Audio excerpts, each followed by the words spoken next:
Bom dia, boa noite, boa tarde, seja lá a hora que você estiver ouvindo ou assistindo. Meu nome é Letícia Parks e esse é o videocast Feminismo e Marxismo do Esquerda Diário e do Pão e Rosas. Esta generación tiene la revolución. No tenemos miedo. No tenemos miedo. Oi, gente, olha a gente aqui de volta e dessa vez a gente está debatendo a questão da escala 6 por 1. Mas esse episódio não começa aqui. A gente começou com a parte 1, o episódio 109, com o mesmo nome, né? A escala 6 por 1 e as ganhadeiras da greve negra de 1857. E na parte 1, a gente contextualizou a luta da jornada de trabalho historicamente, mostrando como ela apareceu em vários momentos da história da luta da classe trabalhadora, desde os tempos da escravidão até os dias de hoje. Colocou um pouco no começo, né? A greve das ganhadeiras também é conhecida como a greve negra da Bahia. Pelo que a gente tem de registro, é a primeira greve, né? Que a gente tem registrada no Brasil. Eu acho muito simbólico quando a gente pensa, né? A gente discute muito como essa questão da anatomia da classe trabalhadora brasileira, de como luta negra é luta de classes. E acho muito simbólico a gente olhar para a história dos métodos da classe trabalhadora no Brasil e ver que a primeira greve no nosso país foi uma greve negra, né? E ela já se dá num contexto onde a luta negra ela via se expressando com muita força em todo o continente, né? Ainda no século XVIII, vai começar o processo que vai desembocar na grandiosa Revolução Haitiana, que também temos um episódio do podcast sobre a Revolução Haitiana, né, aqui no canal. Que é uma revolução, inclusive, que ela vai entrar para a história como o primeiro feito que foi capaz de derrotar o invencível exército napoleônico, né, que era considerado invencível. Para a gente ver que os critérios da luta de classes eles são muito diferentes, né, dos critérios da burguesia, né? Que essas pessoas que elas estavam lutando pela sua liberdade, elas tinham uma força moral que na verdade era o que dava força motriz, né, para combater. Eu digo assim, a burguesia considerava esse exército que tinha técnica superior em técnica, em armamento, enfim, mas na realidade foi um exército que estava lutando pela sua liberdade, né? Continha esse ingrediente explosivo nessa força moral revolucionária dos jacobinos, os que foram capazes de impor a primeira derrota a esse exército, né? Então, é assim que a gente olha para os feitos da Revolução Haitiana, né? Dando essa, dando essa lição na burguesia. Então, o século XIX ele já começa com essa grande vitória dos oprimidos, né? Algumas décadas depois é que vai se dar a Guerra Civil nos Estados Unidos e que também vai se expressar essa força moral, né? O Marx fala isso, né? Tem textos do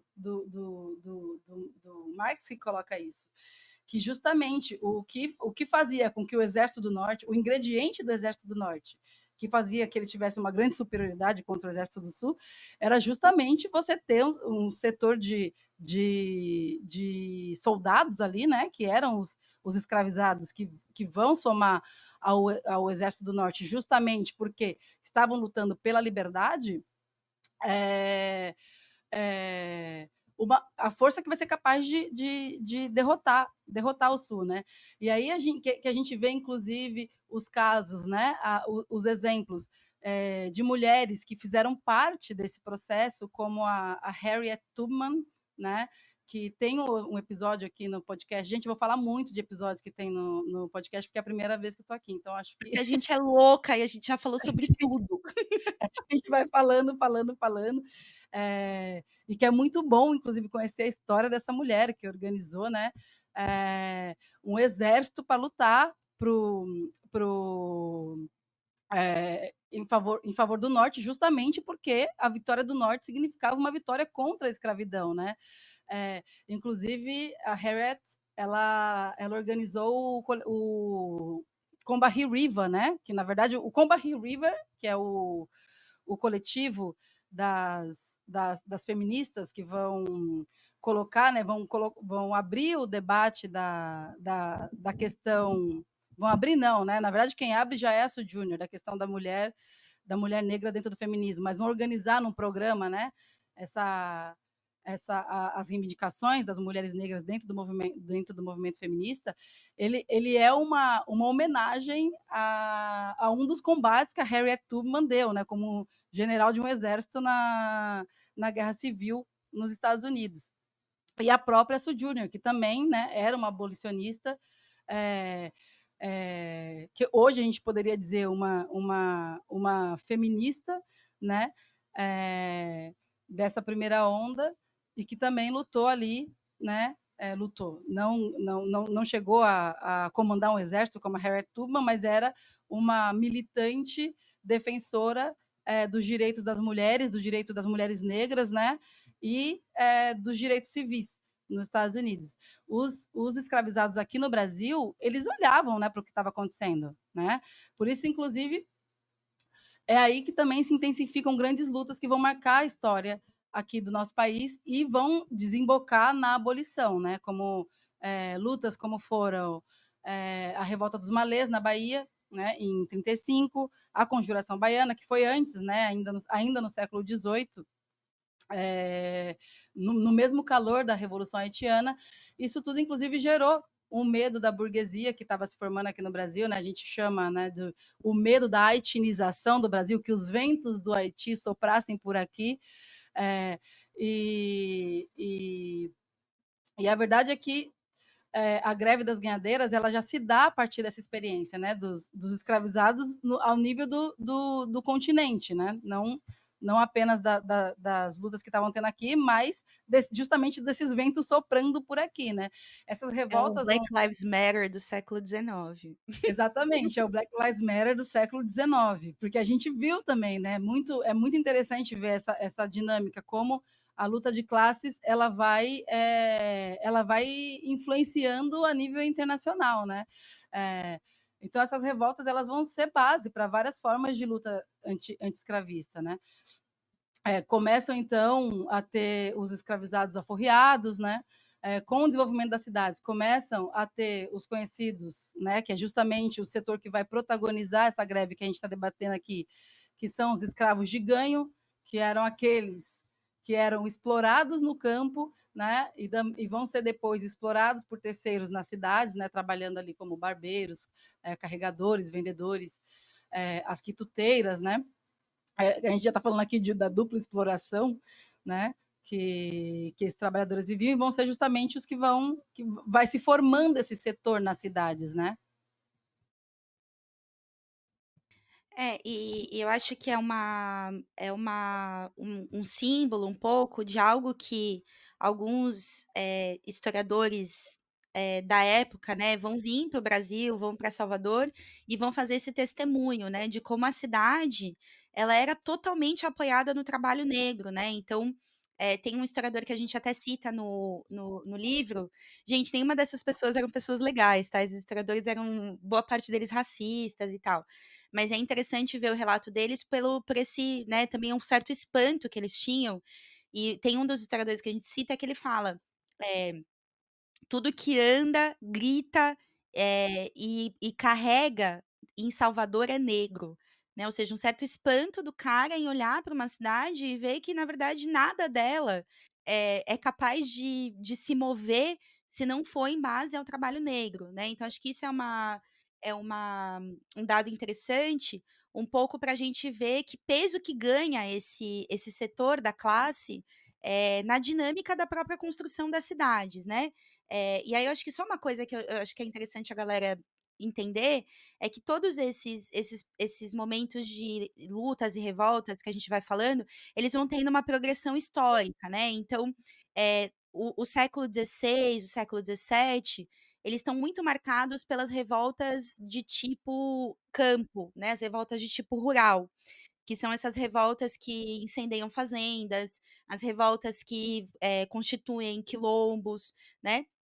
E quando vão surgindo centros urbanos, com mais volume de pessoas morando em centros urbanos, e centros urbanos que vão se tornando metrópoles do país, né, nesse momento a gente está falando mais de Salvador, a própria Recife, né, a gente está falando de, cidades que vão se avolumando em Minas Gerais, Rio de Janeiro, começam a surgir os tipos de revolta que são as revoltas urbanas, que são tipos distintos de revoltas escravas, e que vão ter características mais relacionadas com o que a gente vai começar a ver se transformar, nos métodos de luta da classe trabalhadora, né, então já vão ser um momento de fusão, do método da luta, né, porque a classe trabalhadora, urbanizada, industrial, ela não tem como fazer quilombo, né, porque não faz sentido, pra constituição econômica e para o tipo da vida, né, para a dinâmica da vida. As revoltas urbanas, elas começam a ter características de metodologia de luta mais operárias, e essa luta que a gente está tratando aqui, ela tem alguns aspectos são muito interessantes nesse sentido, assim. Leti, você estava falando, essa frase que você usou do historiador, eu acho que ela já é uma expressão do medo da classe dominante tinha justamente, é assim, você usou a frase é: "Tudo que anda carrega", não lembro o outro E verbo, grita "negro". Olha a força dessa frase, mostra justamente como esses ganhadores, né, essas ganhadoras tinham um peso social enorme em Salvador, né. Eu já sinto, eu já ouço pensando no medo desse setor, né, da classe dominante, da classe dominante, tinha de olhar como, quem fazia a cidade se mover era a força a força negra, né? Seja livre ou seja escravizada, né? Com os ganhadores e ganhadoras. E um elemento interessante que eu acho para a gente ver desse processo é que o próprio Estado, eu acho que vendo, né, partir de ver essa força, o peso social que tinha em Salvador, já ia buscando mecanismos de travar o desenvolvimento, né? Disso como um setor social mesmo, né? Então já começavam a cobrar taxa. Você tinha que imagina, a pessoa ali escravizada, ela tinha que pagar uma taxa para poder trabalhar naquele formato, né, como ganhador e ganhadora. Colocar uma placa que dizia assim: você está apto, né? Você está licenciado a cumprir essa tarefa. Isso, os registros que a gente tem é de quando isso acontece com os ganhadores, né? Mas já acontecia antes com as mulheres, com as ganhadoras. Elas passam a ser taxadas antes que os ganhadores homens, né? E isso vai ser o que vai dar o pontapé para os ganhadores paralisarem o trabalho em 57, 1857, né? Vai ser a demanda contra esse abuso, né, de taxar o trabalho deles, que vai dar o pontapé para eclodir a paralisação, a greve, formar essa primeira greve da história do país. Então, são os homens que eles acabam começando essa mobilização, mas as mulheres elas já vinham sofrendo com essas restrições, né? Como uma expressão de. Para mim foi muito cabal ver isso no texto, de como a expressão de como essa dupla jornada impede, né, a gente até de se organizar, porque assim. É, de outras formas, já se expressava a dupla jornada de trabalho nessas mulheres, porque não é só que elas tinham que cuidar, né, do seu lugar, também elas continuavam sendo escravizadas fora do contexto urbano, né? Muitas delas, a gente está falando de trabalhadores livres e escravizados que faziam esse trabalho, né? Então, elas não puderam fazer isso até que os homens também começassem a ser perseguidos, né? É muito simbólico de como opera a dupla jornada de trabalho sobre as mulheres hoje e no século XIX. Sim, inclusive, assim, a gente vai para as greves, vai para as lutas, para as assembleias, precisa ter cantinho das crianças, senão as mulheres não conseguem ir, precisa ter um acordo ali com o parceiro, para o parceiro ficar em casa com as crianças e elas poderem ir. Então isso tá já pesando sobre as mulheres escravizadas, além de estarem pesando sobre elas também, o tipo especial da dominação escravista sobre as mulheres negras, né, então, pairava sobre as mulheres negras assim gente, tem um relato, tem muitas contradições, tá, vou falar isso antes de falar do relato, tem muitas contradições, o tipo de texto que circula nos Estados Unidos, que é o relato de as narrativas escravas, né, que são esses textos escritos por escravizados, que circulavam nos círculos abolicionistas, dando relatos de como era a escravidão. Então vários escravos que, migram do sul para o norte buscando liberdade para participar na guerra civil, eles escrevem narrativas, essas narrativas são publicadas, e elas são utilizadas pelo movimento abolicionista para convencer as pessoas que a escravidão era uma merda. Uma dessas gente, eu falo muito palavrão, desculpa. Uma dessas escravizadas é a Harriet Jacobs, que ela tem um livro que chama, Incidentes da Vida de uma Criança Escravizada. Deixa eu ver se foi assim que foi traduzido em português. E ela tem uma frase no livro, né, logo que ela abre, que ela fala assim, "A escravidão é muito ruim, a escravidão é péssima, mas ela é pior para as mulheres". Então, e aí ela vai contando nesse livro, esse livro ele foi uma bomba, porque as narrativas de escravizados, elas geralmente não falavam da sexualidade das mulheres escravizadas, e a Jacobs fala, né, ela fala de uma paixão que ela teve, ela fala do sexo, tal, e ela dá um relato muito detalhado do estupro. Então, várias pesquisadoras, né, posteriormente, estão tentando entender que papel tinha o estupro na dominação escravista, e acho que é muito importante a gente entender que essas ganhadeiras, elas sofrem todos esses ataques ali em Salvador, e quando elas voltam, né, qualquer tipo de sombra de protesto que elas possam pensar em ter, elas estão ameaçadas pelo estupro, pela violência sexual, por tipos aprimorados de violência escravista que não se abatiam sobre os homens, né. Então, acho que isso é muito importante de entender por que que para elas tarda a possibilidade de se mobilizar contra esses ataques. Mas tem um outro fator que leva a que elas mesmo assim participem da luta dos homens, né, porque acho que a gente tem que olhar todos esses silêncios, né, o silêncio de por que que elas não fizeram uma greve antes, e o silêncio de por que que elas decidem participar da greve dos homens, né, porque qual que é a questão ali? As mulheres têm uma regra que se estabelece, principalmente a partir da proibição do tráfico negreiro no mundo, que os proprietários de escravos, eles começam a fazer um negócio que é chamado de slave breeding, que é a procriação, dos escravizados para manutenção da escravidão. Ou seja, que as mulheres engravidassem para a partir do seu ventre se renovar, a propriedade escrava, né, então os seus filhos virariam escravos. Isso se estatiza como lei a partir da regra do parto sectum ventrim, que é a condição do feto é determinada pela condição da mãe, ou seja, se a mãe é escravizada, o feto é escravizado. Se a mãe é livre, o feto é livre.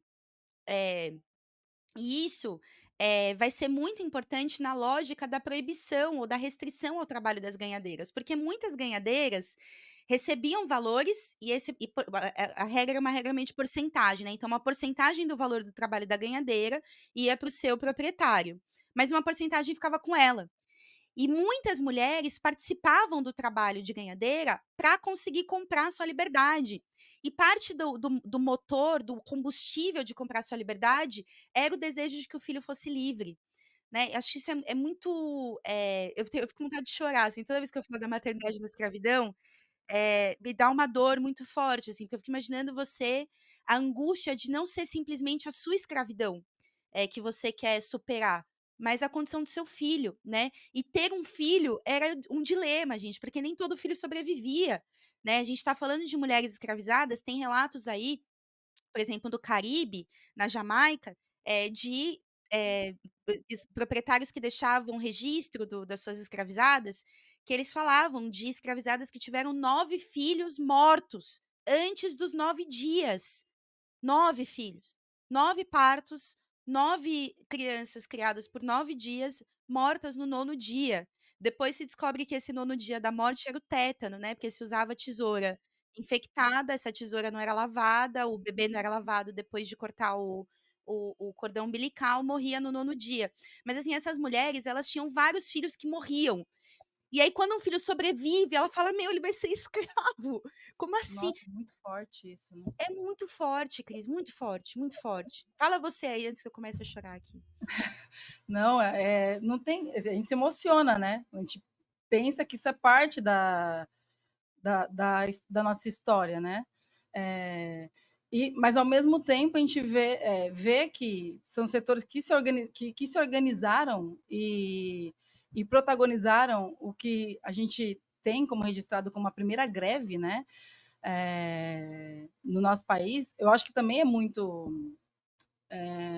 forte, né? Como os métodos que eles vão se desenvolvendo, na verdade, assim, a gente vê situações de muita brutalidade, porque nove crianças morrerem, né? Você imagina. E aí, se você tem um filho que sobrevive, você teve 9 crianças que morreram. Imagina a tristeza disso. Aí você tem um filho que sobrevive e você olha para ele e sabe que ele vai ser, ele e ela, vai ser um escravizado. Imagina, né? O desespero. Por isso, tem vários relatos também. A Angela Davis coloca os relatos de mulheres que, assim, preferiram ver seus filhos mortos a terem que seguir a, essa trajetória, né, de serem escravizados, de ter que viver uma vida escravizada, né, que é muito forte também. Então, tipo, acho que olhar para essa história, né, ver que esses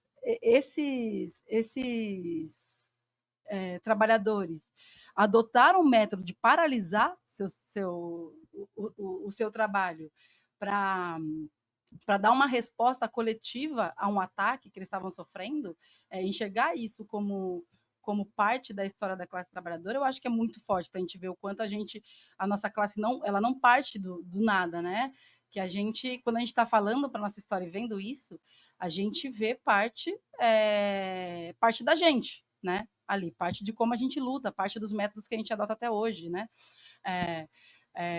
A própria história das revoluções mostra isso, né? A Revolução Burguesa na França, os ideais de liberdade, de igualdade, de fraternidade foram o que foi parte de incendiar os escravizados no Haiti, que impulsionaram esses escravizados a lutarem pela sua própria liberdade, né?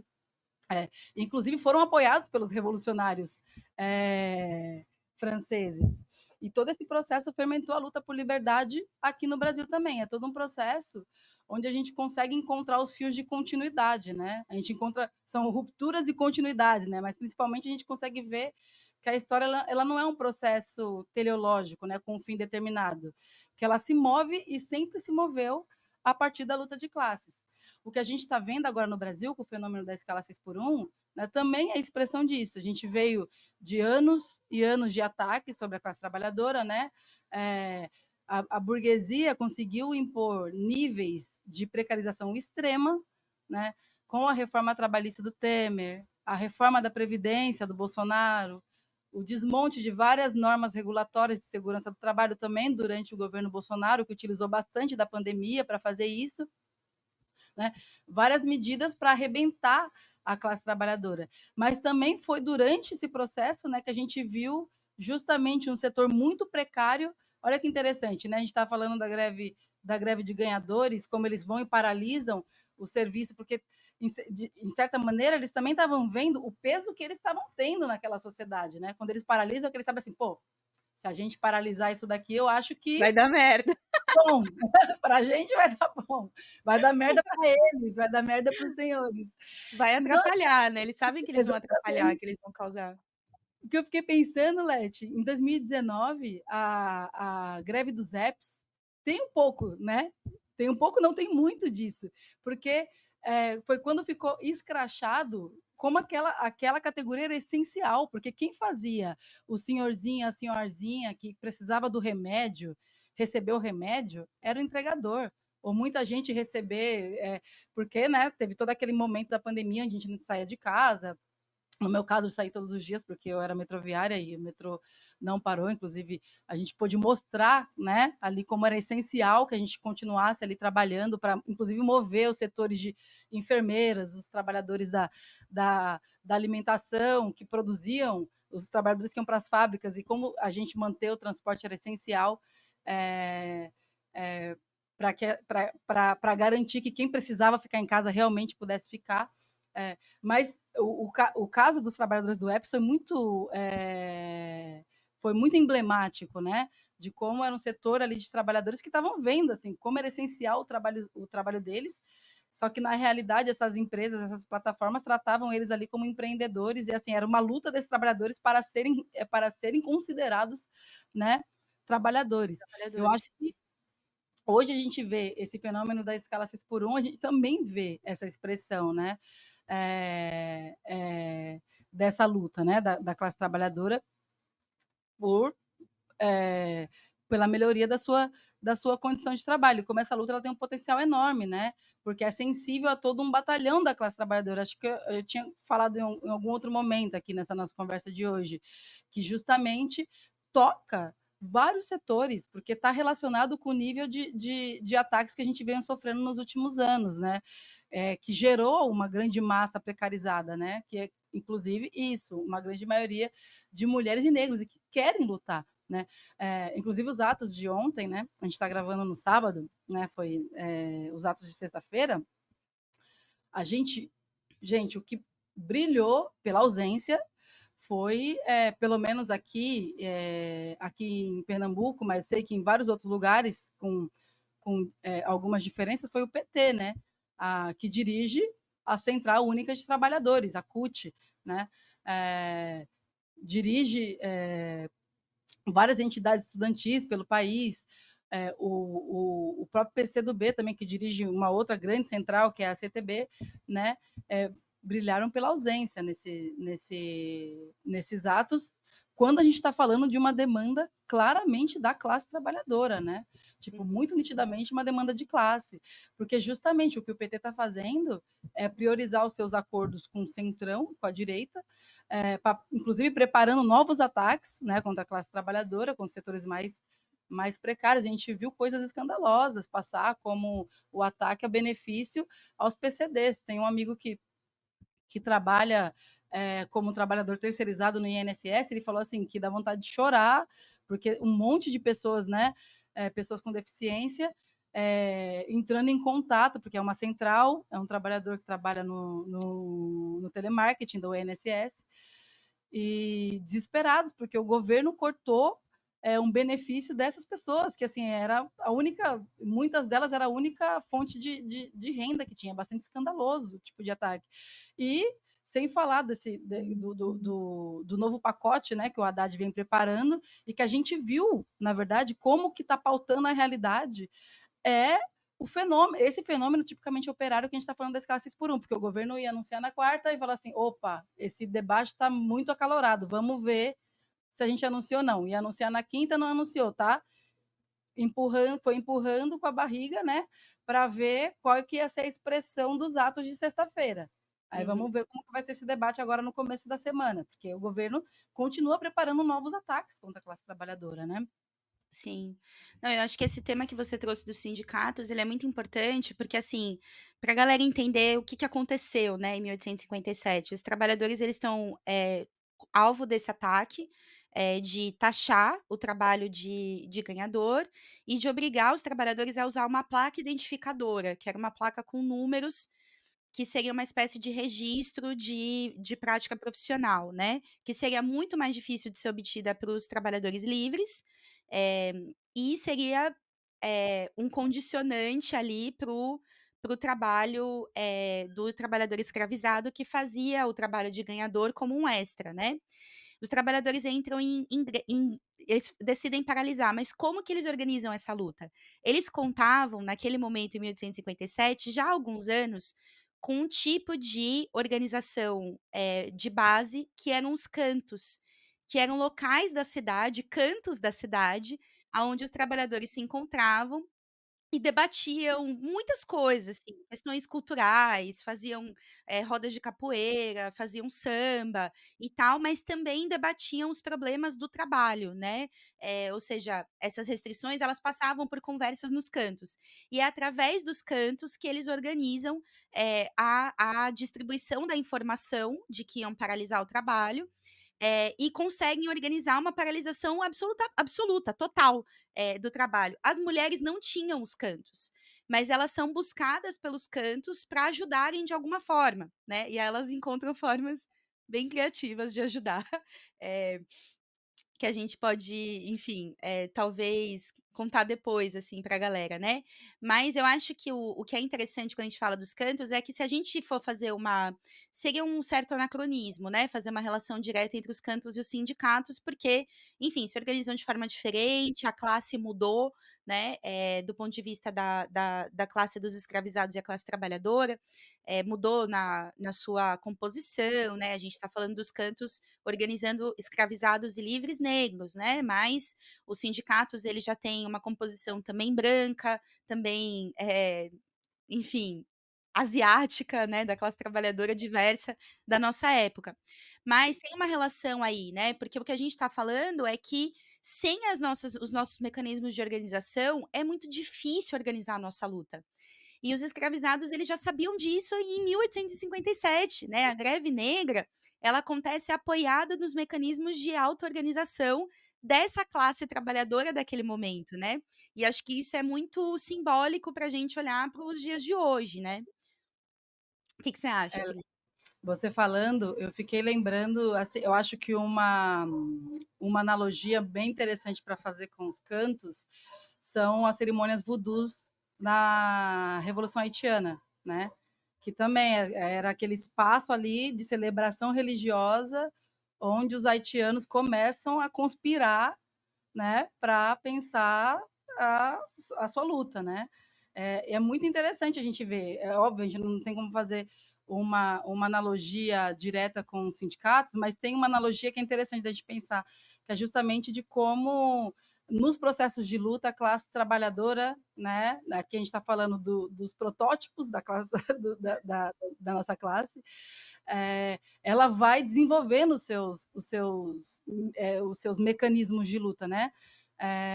Eu acho que, inclusive, essa questão dos organismos, né? Organismos de organização, parece estranha essa expressão, mas justamente é, mostra por que é tão central conectar os ataques contra os trabalhadores, né, com as reformas que a gente já falou algumas vezes aqui, né? Como, inclusive, quando a gente olha, a gente lê a reforma trabalhista que foi aprovada, os próprios termos eles são para dar conta, né? Trabalho sob demanda, trabalho intermitente, né? Abriu as portas para todo tipo de exploração, né? Por isso, inclusive, é muito importante, né, quando a gente olhar para essa demanda, para esse fenômeno da escala 6 por 1, e ver como uma resposta a toda essa precarização que foi imposta, né? Porque se essa luta vence, né, e ela pode vencer, se a gente impõe um verdadeiro plano de lutas, que é o que a gente vem defendendo, né? É, a gente tem condições de construir uma greve. E por isso é tão importante a exigência dos nossos organismos de classe, né? Por isso é tão importante a exigência que as principais centrais sindicais, né, como a gente já nomeou aqui, a CUT, como a CTB, como as entidades estudantis, construam, né, primeiro rompam com a paralisia em que se encontram e com a subordinação que tem ao governo Lula, e coloca essas entidades aos serviços da classe trabalhadora, né? Organizando assembleias em cada fábrica, em cada escola, universidade, em cada escritório, em cada hospital, em cada lugar de trabalho e de estudo, para construir uma greve geral, né? Isso seria um plano de lutas, né? Para construir uma greve geral, para mostrar a força da classe trabalhadora para derrubar com essa escala e seguir lutando, porque justamente a gente mostra a força da classe trabalhadora, porque essa é uma demanda do conjunto da classe trabalhadora, a gente derruba essa escala, a gente segue lutando para que a 4x3, né, seja efetiva, para que as 30 horas sejam efetivas, porque mais do que quantas vezes, né, ou tanto quantas vezes por semana a gente vai trabalhar, é muito importante a redução dessa jornada para 30 horas, né? Mas que para a gente conquistar qualquer uma dessas demandas, vai ter que estar junto com a luta pelo fim das classes por um, ou pela redução da jornada para 30 horas, a luta para revogar a reforma trabalhista, né? Porque Uhum. isso precisa ser uma tarefa que está colocada para o movimento pelo fim da escala 6 por 1. Porque a reforma trabalhista foi que abriu as portas para levar ao extremo todo tipo de precarização. Quando a gente vai ler o texto da reforma, a gente entende porque foram muitas denúncias que foram encontradas esse ano, por exemplo, de trabalho análogo à escravidão, que está relacionado com isso, né? Ah, denúncia contra o trabalho análogo à escravidão. Na verdade, o Congresso votou, na verdade, quase abriu, falou assim, beleza, você pode ter esse tipo de regime de trabalho. Então, assim, confiar simplesmente nas saídas institucionais não vai resolver. A gente precisa colocar a força da classe trabalhadora em movimento, né? O Congresso Nacional ele não quer e não vai revogar a reforma trabalhista, né? Imagina se as massas, né, que hoje estão ocupando as redes, ela começasse a exigir que a Erika Hilton, que está bastante à frente no Congresso, né, dessa demanda, cobrasse os sindicatos, né? Que ela cobrasse os sindicatos, que são os principais responsáveis pela luta, para que ela avance, para que ela cresça, mas o que vem acontecendo na real é que o que a própria Érica está fazendo é de negociar com Lira e com Lula, né? Não de colocar, de impulsionar que a própria classe exija das suas direções, que construa a luta nos espaços de trabalho, nos espaços de estudo. E na real que sem ter a classe trabalhadora organizada, né, e sem ter a participação dos nossos sindicatos, a luta fica sujeita a todo tipo de populismos, né. Ontem, por exemplo, aqui em São Paulo, veio uma conversa de separar o marxismo da luta que está acontecendo agora. E não, né, a gente está mostrando aqui nesse episódio que o tema da jornada, ele passou por vários momentos da luta de classes, inclusive dos escravizados, né, e que o marxismo fez foi sistematizar essas experiências de luta em uma teoria-programa, que coloque a luta cotidiana para diminuir e acabar com a fatia da mais-valia que produzida a partir da jornada de trabalho, né. Ou seja, qual que é a ideia? A ideia é que nas nossas 8 horas de trabalho, o que que o capitalista está calculando? Quanto que eu vou pagar para o trabalhador para que ele possa custear sua própria subsistência o suficiente para voltar no dia seguinte, não o suficiente para ficar em casa de boa, ter uma casa maravilhosa e comida na geladeira. O suficiente para ele ter que voltar no dia seguinte, ou seja, é pouco. E dentro desse salário, eu ainda vou calcular o que que vai virar o meu lucro. Ou seja, o tema da jornada de trabalho é um tema clássico, é talvez o suprassumo, do que a gente chama de luta de classes, né. Não, Então exatamente. é totalmente abstrato tentar separar a luta pela redução da jornada de trabalho do marxismo, né, Cris? Não, totalmente, é totalmente loucura, né? Porque a gente falou disso já, né? De como o próprio marxismo ele vai se dando a partir dessa batalha, dessa luta. Né? Então, porque separar do marxismo é como separar da classe trabalhadora, né? E não, na verdade, é parte da nossa luta. Eu fiquei pensando, né?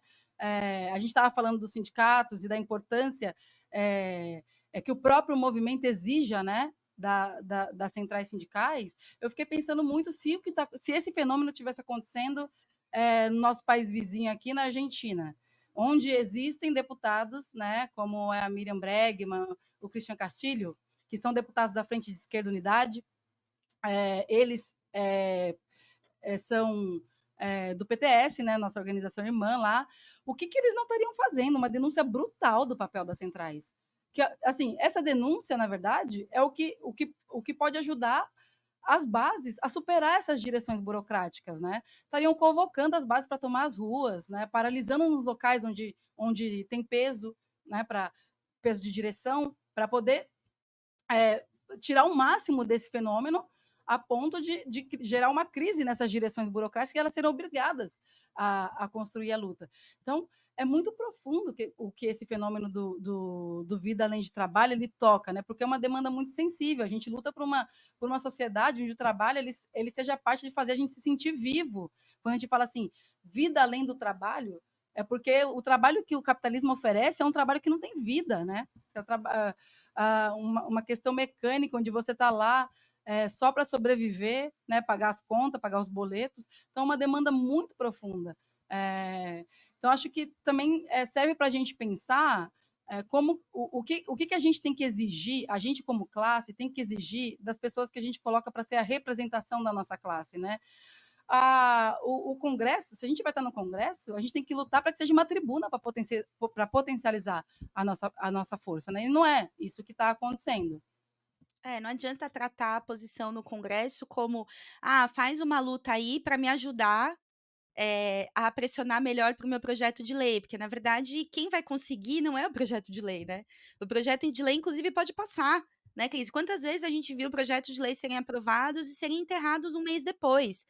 Só muda de fato a realidade quando a gente tem a classe trabalhadora organizada, criando uma força que é imparável e que aí se impõe pela luta, né, se impõe pela luta de classes, o que a gente quer pra gente, que aí a gente não para mais, né, a gente conquista o fim da escala, a gente conquista a jornada de 30 horas, a gente conquista o que a gente quiser, a gente conquista a legalização do aborto, a gente e daí não para, né, ou seja, colocar a classe em ação é fundamental para garantir cada direito, né. Enfim, eu acho que a gente foi misturando aqui o tema da história com o tema da realidade. Eu vou voltar para a história para voltar para a realidade, com uma questão que eu acho que é muito interessante, Cris, que tem a ver com isso que a gente está falando, né. A gente viu durante esse período de se transformar num fenômeno, a questão da escala 6 por 1, o papel da mídia burguesa, né, Globo, CNN, G1, né, tentando fazer todo tipo de manobra discursiva para convencer as pessoas de que acabar com a escala 6 por 1 é ruim. E na verdade, durante a greve negra, né, também teve um papel muito interessante, da mídia, que foi de tentar pressionar o governo da Bahia a acabar com o processo de mobilização, com medo de que isso se estendesse, pelo país inteiro, e um certo desespero por parte dos jornais de como definir essa luta, né. E parte desse desespero mostrava também o papel das mulheres, né, então alguns jornais vão mostrando, né, precisa controlar, porque não são só os ganhadores homens, as mulheres estão participando, e aí eles contam o que que as mulheres estão fazendo. As mulheres estavam, ridicularizando os homens que estavam andando com as placas exigidas pelo governo da Bahia, as mulheres estavam jogando cocô em pessoas que estavam furando a greve. As mulheres estavam fazendo todo tipo de coisa para fomentar, não só o apoio da população a essas lutas, mas ridicularizar os setores que estavam furando a greve, e também contribuindo com o trabalho delas para ajudar a mobilização. Então, boa parte das ganhadeiras eram quitandeiras, né, elas carregavam comida de um lado para o outro da cidade. Então elas deixam de entregar a comida nos bairros ricos, aonde elas faziam as vendas, e passam a entregar a comida para os ganhadores em paralisação, para conseguir garantir que eles tivessem a subsistência necessária para continuar o seu dia de trabalho. Então, quando eu conto isso, eu fico imaginando, né, o que que seria, do ano de 2024, se a gente estivesse organizando todas as categorias da classe trabalhadora, cada uma com a sua especialidade, com a sua especialização, com a sua capacidade, para contribuir para uma luta como essa, né, ou seja, estivessem colocando a nossa categoria de professores em ação, né. Gente, os professores já mostraram, para não deixar dúvidas, que a gente é vanguarda da classe na luta contra os ataques, né. Então, professor é especializado em enfrentar a bomba da polícia, em enfrentar a repressão, professor é especializado em dialogar com a juventude, professor é especializado em se comunicar com a comunidade, né. Quantas vezes a gente organiza greves que tá toda a imprensa atacando e a gente consegue convencer a nossa comunidade de que a greve é justa, né, porque a gente está ali no contato cotidiano com os nossos estudantes e as famílias deles, né. E se colocasse o iFood, né, os trabalhadores do iFood a serviço dessa mobilização, o que que seriam as bikes, as motos, ajudando a fechar as ruas, as estradas das grandes cidades, né. Ou seja, poderiam ser lutas, sem limite, da capacidade de imaginação do que a nossa classe é capaz de fazer, assim. Falando em imaginação, né, a imaginação dos jornais de 1857 não conseguiam descrever o que acontecia na Bahia. Olha o que eles diziam: "Num longo balanço do movimento, o Jornal da Bahia de 5 de junho", aqui é uma citação do João José Reis, né, que é autor do livro, A Greve Negra de 1857, que a gente se baseia tanto para o artigo quanto para o episódio de hoje, e aí ele fala o seguinte, né: "O Jornal da Bahia de 5 de junho de 1857, uma sexta-feira, tentou entendê-lo por meio de uma nova configuração conceitual, e o classificou como ameaçadora crise, uma revolução, a revolução dos ganhadores. E esses seriam novos revolucionários que tinham entendido o dever impor seus interesses. Gente, contemos com as nossos mecanismos de mobilização e de organização da nossa classe, para a gente poder ser os novos revolucionários de 2024. Lindo, lindo. eu estava falando da mídia, não tive como não pensar, porque assim, a gente saiu de um processo eleitoral onde o balanço era como o centrão e a direita tinha crescido, e vem uma demanda proletária e coloca toda essa burguesia na parede, sem saber responder, a extrema-direita tendo que responder, o Nicolas Ferreira tendo que responder e tendo que dialogar, porque assim, eles entram num setor da classe trabalhadora com as mentiras que eles contam, né? Assim, eu estou muito entusiasmada, porque assim, desde que faz muito tempo, desde que eu milito, desde que eu entendi que para mudar o mundo a gente precisa construir na classe trabalhadora com uma perspectiva revolucionária, ainda não tinha tido um processo onde a gente viu uma demanda operária com tanta força e entrando, né, em vários setores da classe trabalhadora. Eu não sei, eu tô com eu tô esses últimos dias com esse sentimento muito aflorado, assim. Eu não sei como você está sentindo.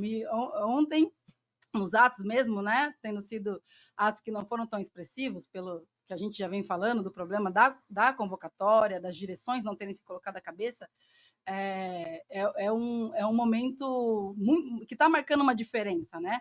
Em todo o processo da luta de classes. Acho que é isso. Estamos vendo a luta de classes, a potencialidade da luta de classes no nosso país. Aí, Led, você leu o trecho do livro? Eu também separei um trechinho e queria finalizar com isso. Nossa, e essa imagem que eu vou deixar aqui enquanto a Cris lê é pra gente juntar passado, presente e futuro.